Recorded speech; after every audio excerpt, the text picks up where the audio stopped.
Vítáme vás v Tokiu 21. století. Ukážeme vám Tokio takové, jaké skutečně je. Tokio, kde se čas nikdy nezastaví. Tokio, které žije životem lidí. Tokio, které by bez lidí nebylo nikdy Tokiem. Dnes se podíváme na Akihabaru, místo, kterému se neřekne jinak než město elektroniky.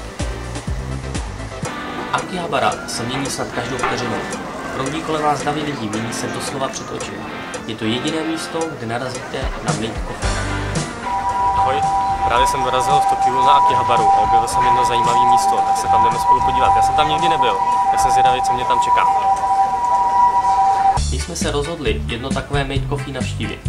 Pokusíme se vám alespoň v krátkosti přiblížit, co to Made Coffee je. Jak jste si jistě všimli podle vzhledu dívky, co mě doprovází, nejedná se tak úplně o obyčejnou kavárnu, na kterou jsme my Evropané zvyklí. Co to vlastně znamená slovo made? Slovo made je převzaté z angličtiny a má význam pomoci.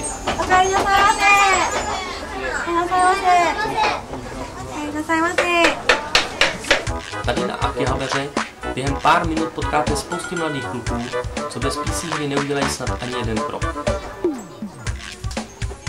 Tak tohle to jsem opravdu nečekal. Připadám si tady trošku nenormálně. Tito chlapci mají pak často velký problém navázat kontakt s dívkou. Říká se jim slangově otaku. A právě díky nim vzniklo první Made Coffee. Je to místo, kde dívky s těmito chlapci hovoří. Je to ale také způsob života těchto mladých dívek, které v Made Coffee nepracují ani tak kvůli penězům, ale z velké části právě kvůli anime. Oiší! Tak tohle je Made Coffee. Zajímavý. Protože Japonsko je také místo, kde vzniklo karaoke, nebudete ani překvapeni tou možností, že si zde můžete jednu z postaviček anime nadabovat.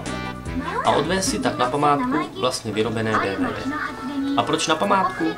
Protože většina z těch, co zavítá na Akihabaru, sem jede právě proto, aby jedno z těch Made Coffee navštívila.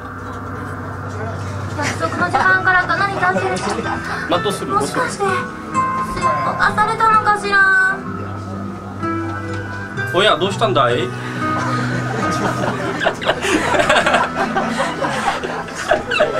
生意気はあんたでしょ。本当に仕事に主張できるのかな。